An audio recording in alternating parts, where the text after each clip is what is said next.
Здравейте на всички, аз съм диджей. Жорка, мръсен ти е обектива, бе, брат. Здравейте на всички, аз съм диджей Майки Флекс, а вие сте с Flex Zone TV, baby.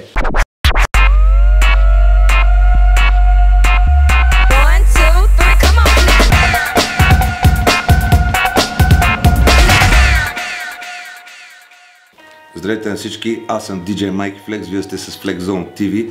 Започваме един много интересен епизод, в който ще си говорим как, ако все още си начинаещ и пускаш в къщи, искаш да пренесеш нещата на едно следващо ниво. Няколкото стъпки, които са необходими да направиш, за да стигнеш до там. На всичкото отгоре ще звъним по телефоните, останете с нас. Има може би 4 основни въпроса, които всеки начинаещ диджей си ги е задавал дали да ги направи. Да се обади на приятел, който работи в конкретно заведение, пък евентуално да го свържи с шефа, или да направи един микстейп и да отиде в конкретно заведение и да го даде на собственика, или да го даде на бармана, пък ако го даде на бармана, никога няма да стигне до собственика. Нали, евентуално да го чуят и ако им хареса да направят вечер. Или вероятно може да попиташ любимият ти диджей в любимото ти заведение, дали може евентуално да те свържи. За тия работи ще си говорим днес, ще ви споделя личния ми опит и това според мен кое е правилно да се направят като 3 основни стъпки, за да направиш тази голяма стъпка, за да се престрашиш и домашните сетове да ги пренесеш в някое заведение. Първото и най-главно нещо е да си избереш техниката, която най-много ти допада на тебе, за да започнеш да практикуваш от някъде. Избира си някоя техника, а ако се чуеш какво да избереш, може да видиш видеото отдолу в описанието от влог 3, където може да видиш различните контролери, които съм вметнал в предишния влог. Избираш си контролери и започваш да практикуваш, докато вече се чувстваш готов да направиш тази крачка, да пренесеш домашните сетове в клуба и да почнеш да търсиш хора, които могат да ти помогнат да пускаш в някое заведение. Не се фокусирайте в големите заведения, защото там пускат колеги, които са с много години опит и са си утвърдили вече позициите. Започнете от малки квартални заведения, които правят ивенти по-често. По-малките заведения се пълнат много по-лесно. Номер 1, да си вземеш техника. Стъпка 2, разработвай си социалните медии. SoundCloud, Mixcloud, Facebook, Instagram, Google+, Twitter в България не е много известен. Но като цяло, в Mixcloud примерно можеш да качваш неограничен брой миксове, без да се налага да плащаш за пространството, което използваш в конкретната платформа.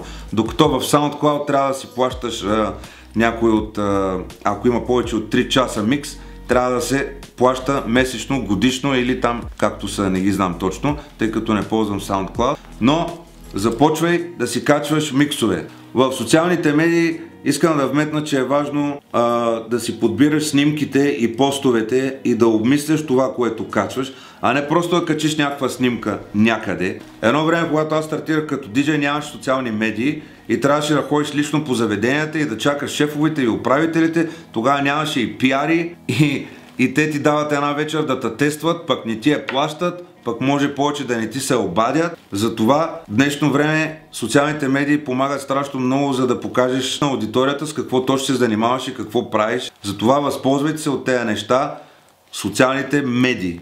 Следващото нещо е социалните контакти. Не може да си стоиш в къщи и никога да не си излизал по заведенията или никой да не те знае, че ти си диджей или ти си MC или си изпълнител или се занимаваш с музика и да стоиш вкъщи и да чакаш някой да те забележи. Няма как да стане. Излизате по заведение. Излизането по заведение не означава харчене на пари. Не ме разбирате погрешно. Може да излезеш в някое заведение, да отидеш да се въртнеш, да пиеш една бира, едно кафе, ако е през деня, нали, да създадеш малко социални контакти, да говориш с различни хора.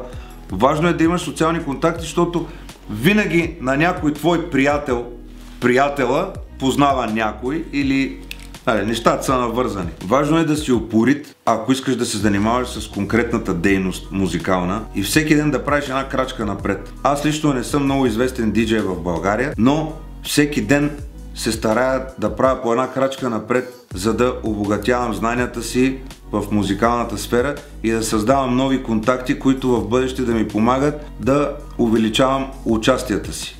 Не е необходимо да си известен, за да бачкаш и да пробиваш напред. Много хора са стартирали от нищо и са станали нещо, само защото са били упорити и всеки ден са правили по една крачка напред. степ бай степ, както се казва.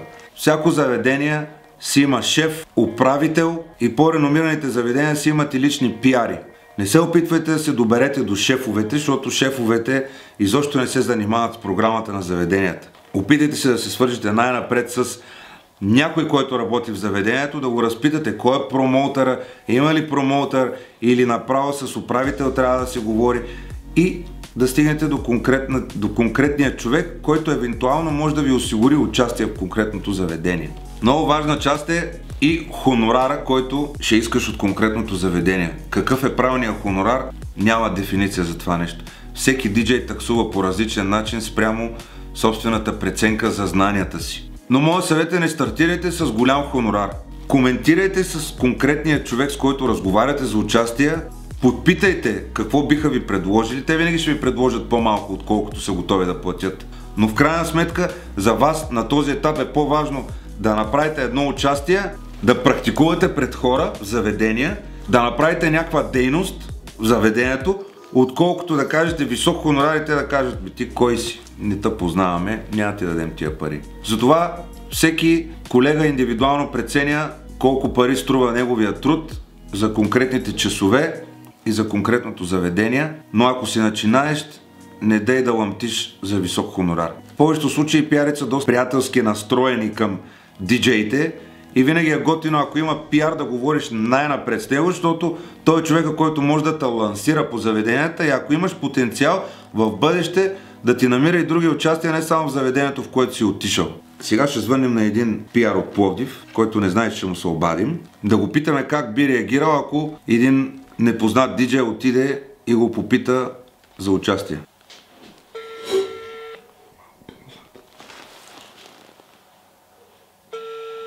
Сега ще звънна след малко, брат. Добре, айде. Какво става, брат? Ало? Ало, какво става? Добре, бе. Исках да те питам нещо. Удобно ли е? Да. Тук, защото спорим тук с един приятел. Ако евентуално ти се обади непознат диджей, брат, за участие, какво би направил? Казвам му, брат, че на този етап да ми прати някаква информация за него, ако не знам кой е. И като цяло не му обещавам работа, защото имам достатъчно диджеи, с които работя и евентуално ще го имам в предвид. Да, смисъл няма такива рязания да му кажеш: брат, не ме интересува. Не, никакви такива, поне при мен го няма това, брат. Да, супер. Гледам да му обърна внимание, все пак, нали? Да. Рано или късно си влиза в употреба. Диджеи се търсят. Просто му казвам, че на този етап не мога обеща да се вика от утре да почне част или в близкия месец, такива неща. Супер, добре. Това исках да питам, брат. Какво става с теб иначе? Добре, брат, бачкам. Браво. Айде ще се чуем малко по-късничко. Добре, айде. Това беше един приятел от PR Partners, абсолютно спонтанен разговор. Както виждате, не е обещаващо 100% че ще има участие, обаче даваш някакъв микстейп, прислушва за какво става въпрос и преценя. Те, пиарите най-добре могат да преценят, ако конкретен диджей става за конкретното заведение. И сега, тъй като искам да ви покажа, че няма нищо срамно в това да се обадиш на някоя агенция или на някой ивент менеджер и да попиташ за участие, сега ще потърсим. Съвсем елементарно влизаме в Facebook и на search бара пишем. Така, даваме search на ивент и сега ще видим какво ще излезне. Мелодика. Ало. Добър ден. Здравейте. Boom Event Management ли е на телефона? Да, Boom Event Management, здравейте. Здравейте. Искам да попитам, вие точно с какво се занимавате? Организирате партита или сте пиари? Организираме всякакъв тип ивенти. Както лични, така и корпоративни събития. Не интересувам повече за дискотечни такива ивенти. Организирате ли? Да. Питам ви, тъй като аз съм дисководещ и така попаднах на вашата страница, така доста активна.